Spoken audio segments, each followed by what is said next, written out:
The dust raised over new creation of states in Nigeria is yet to settle. The House of Representatives Constitution Review Committee, which proposed the creation of additional 31 states in Nigeria, is proposing an additional 6 new states in the North Central, 4 in the Northeast, 5 in the Northwest, 5 in the South-South, and 7 in the Southwest. The proposal is in addition to the nation's existing 36 states and the Federal Capital Territory. However, while it is a welcome development by some Nigerians, others say that the creation of more states without a viable economic foundation will only compound the financial burden on the nation, as many existing states are already struggling to generate sufficient internally generated revenue and rely heavily on federal allocations to survive. Joining us now on the show in solidarity to the proposed new state creation is the lawmaker representing Cross River North at the National Assembly, Senator Jarigbe, Agom Jarigbe. Good morning, Senator Jarigbe. Good to see you on the morning show again. All right. Good morning.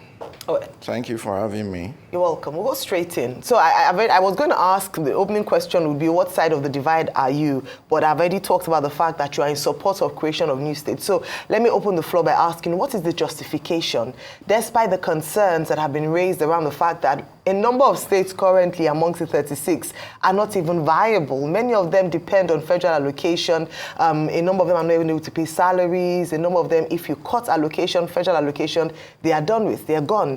And yet you're arguing for more states to add to these states that are not even working. What's your justification for it? Anyway, in agitating for the states, we have our peculiarities. I'm from Cross River State, and we're agitating for the creation of Ogoja State.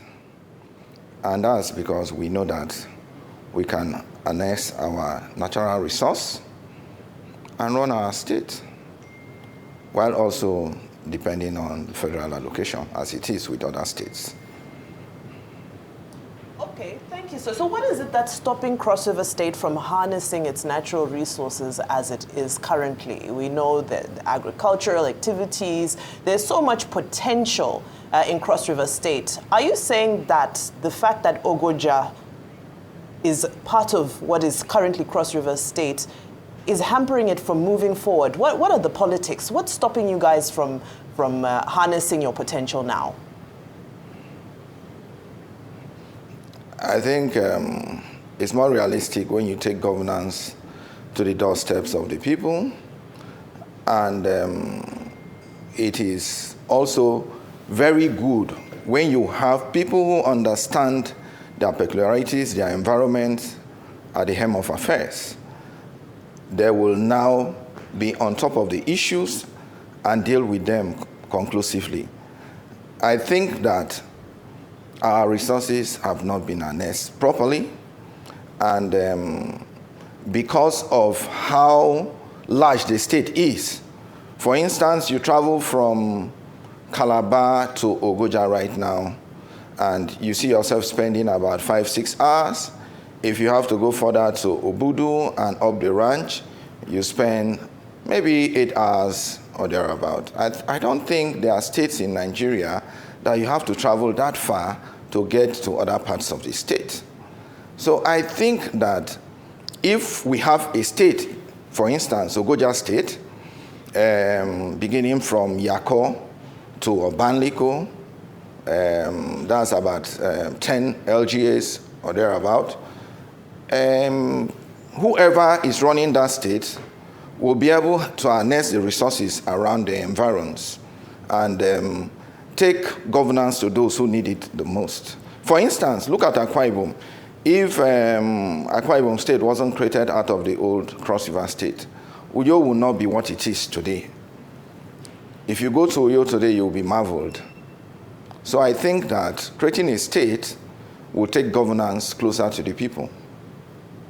Okay, so is it just Ogoja you're comfortable with, or the adding of 31 new states to the initial 36 to make 67 in a country with just about a little over $30 billion of budget, where revenues are stifled, where the states do not even have the revenue, where everybody goes to the central with feeding bottle to collect.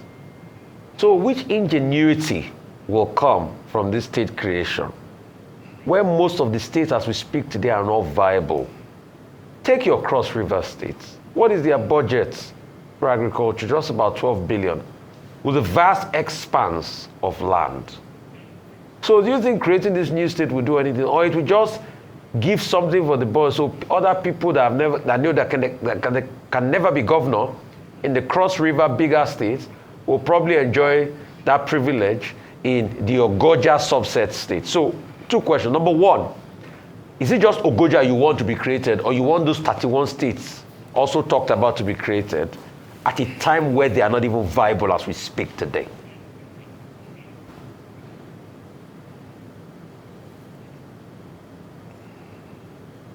Okay, I'll say that. I'll repeat that we have our peculiarities. For instance, if you talk of other states, I will not be able to speak for them. I don't want to play to the gallery. But I can speak for the Ogoja State. As I speak to you, there are illegal mining activities going on in parts of the area that make up the proposed Ogoja State.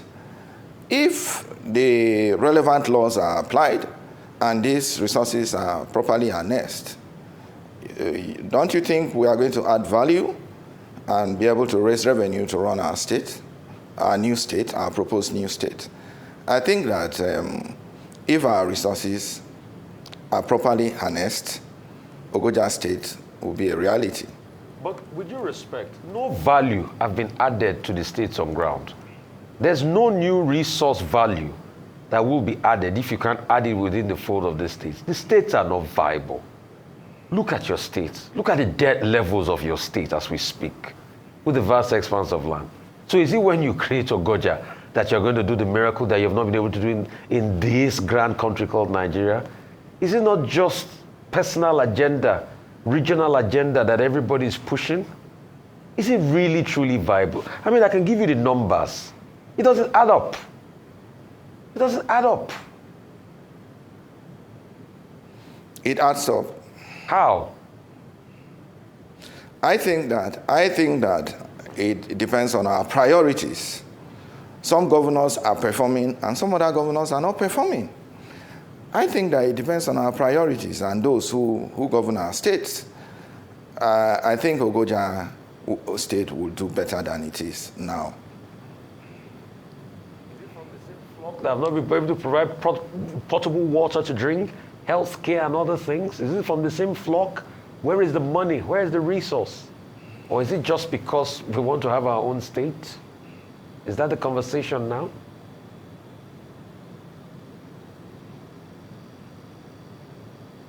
Can you make a business case for Ogoja State? Rufai, I like to say that. Can you make a business case for Ogoja State? Can you hear me, Rufai? Yes, sir.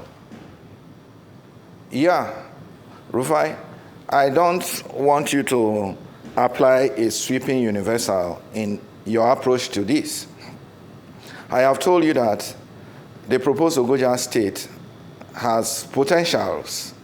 We have resource, natural resource that we can harness and make the state very viable. It has happened in other areas, and it can be done in the proposed Ogoja State. Let it just be created. Okay, so I think that let it just be created is not a strong enough argument, with due respect, sir. And that's why we are trying to probe as to why, because you're saying let it just be created and we'll find. I don't think we create states like that without doing a proper evaluation as to the merits and demerits, how viable it will be, what the benefit it would be, the cost of running that kind of expansion would be. And that's what we're asking you for this morning. And I don't think you're doing justice to it by, the one-word answers or just sweeping statements or responses. It would be great for you to give us, talk about what you have analyzed, what you have explored to come to this conclusion. For instance, the Abia and Yako local government areas have said they want nothing to do with the new Ogoja State that's being proposed. They're happy to remain in Cross River State. And then others have even called for, let's not even leave creation of more states. Let's talk about going back to regional style of government so that when we had that, people felt more represented and the regions prospered better. What do you make of that? Rather than this creation of new states that would cost us more money when we're looking for money for Nigeria.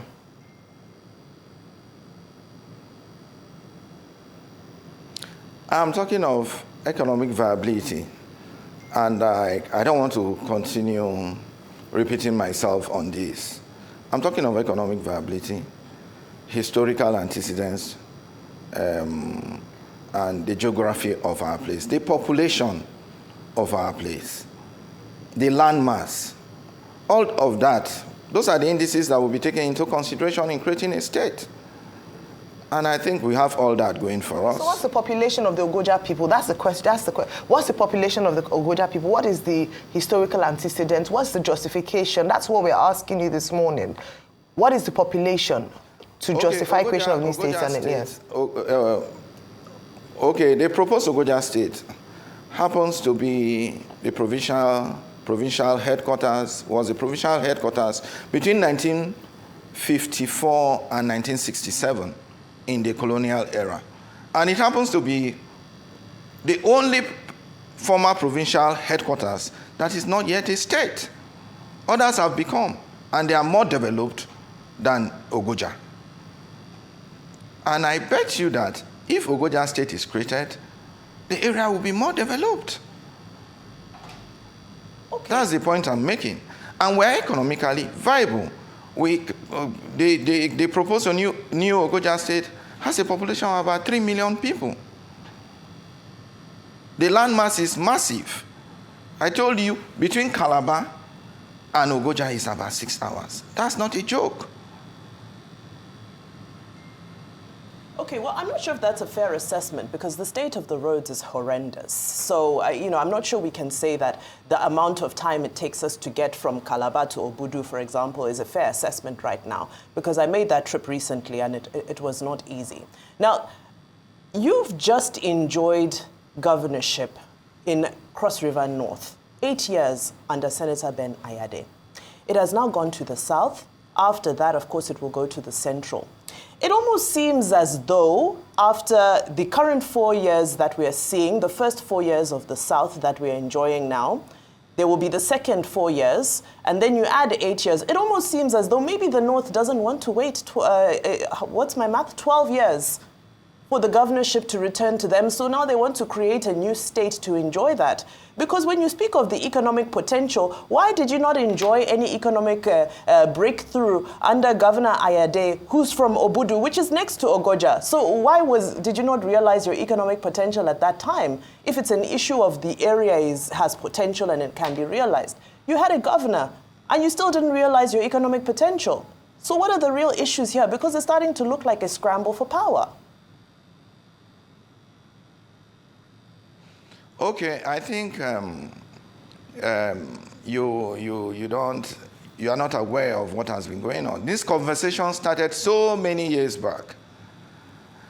This conversation started more than 20 years ago, and the Ogoja people led a delegation to even speak with the late Nnamdi Azikiwe on this issue. So it's not something that just came up. And it is not the quest for power. Power is gotten by conquest. So nobody donates power to anyone. So I don't think that's the issue here. And part of the proposed Ogoja State is made of the central, some LGAs, or almost all the LGAs in the central senatorial district. So it is not about the quest for power and all of that. Those are just mere pedestrian conversations. They don't come up here. But self-determination is about power, is it not? What's the ultimate of self-determination? You're saying you want the power to realize your economic potential. So this is about power, is it not? What do you say? Self-determination, which is what you would like to have. Once you create a state, of course, you'll enjoy self-determination. Is it not about power at the end of the day? Okay, it's about proximity to the seat of power. Okay. So I asked you a question earlier before.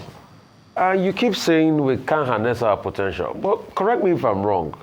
It's in that proposed Ogoja State that you had the Tinapa that Donald Duke fixed. What happened to it?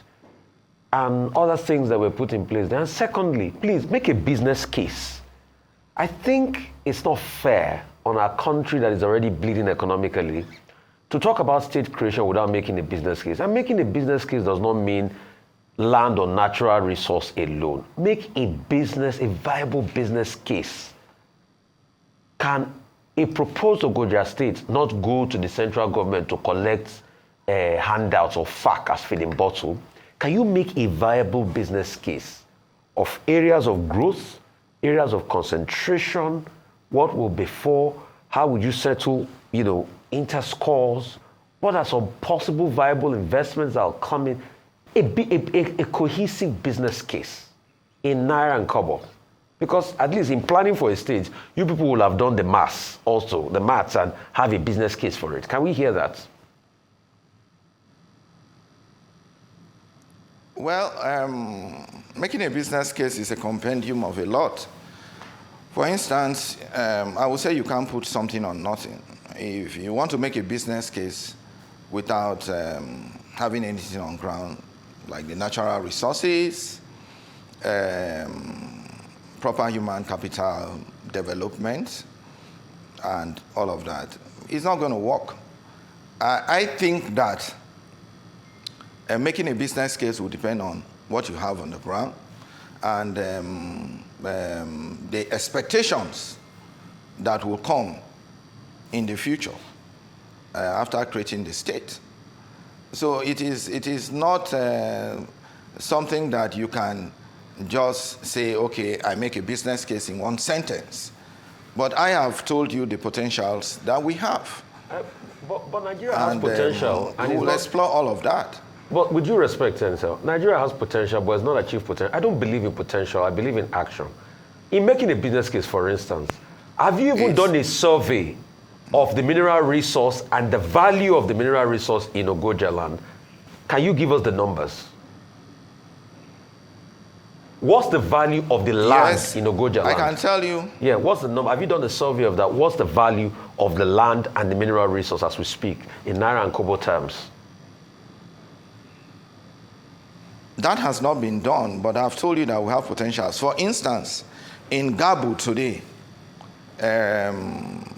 there's a company mining barytes, and that's in the Yala local government.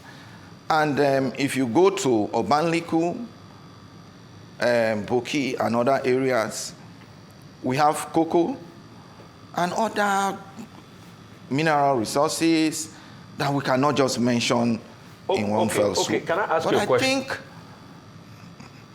I think... Go ahead, finish before I ask you the question. I think that we also have oil and gas in Ogoja, and we expect that the government is going to do some seismic studies around that place. If you can have studies going on and exploration activities going on in Nasarawa State, for instance, the Ebenyi field, or in Wadi in Borno State, why do we think that the proposed Ogoja State will not have those resources? By now, if actually people have worked on this state, you should be able to tell me the value of the barytes. There should be some preliminary studies on the oil and gas that you said is going to be there, and some other things that are going on there. So what's the value? Because that's making a business case. What's the value of the minerals and the value of the worth of the land in the first place? I need data. Because creating state is not just based on process. We need data. Yes. I mean, if you are pushing for the creation of a state, you will have done all of this in your first summation analysis. So give me the data of the value of these minerals and all of that. We have all of that. Where is it? We have all of that. Can you tell me some of the documents we put forward to the National Assembly. Document. Tell us that in that document. What's the value of the barytes in Naira and Kobo? I don't have that document here. But I've told you that we have potentials, and that if the state is created, the state is going to be very viable. Thank you so much. Just final question before we go, sir. But that will be analyzed before the state is created. Okay, all right. Thank you so much. I mean, I think the reason why we're asking this is because we assume that this has already been analyzed before that, that bill was put forward in the House of Assembly. So obviously, a lot of work still needs to, National Assembly, sorry, still needs to go on. But the final thing I wanted to ask you, even though you say that you're speaking only for Ogoja State, but we cannot speak of Ogoja State in isolation because there are 30 others who feel like they also deserve to have a state. If everyone comes here with potential, should they all be granted state status? Briefly. I think that they should be able to speak for themselves. I don't understand, or I cannot explain what they have in their states and why they want states to be created, like I said. But I think that any state that is viable, that has proper potentials and the resource, the creation of more states will bring about development. Okay. All right, okay. And there's no mincing of words. All right, so the creation of more states, in your estimation, will bring about more development. Thank you so much, Senator Jarigbe, for your time with us this morning.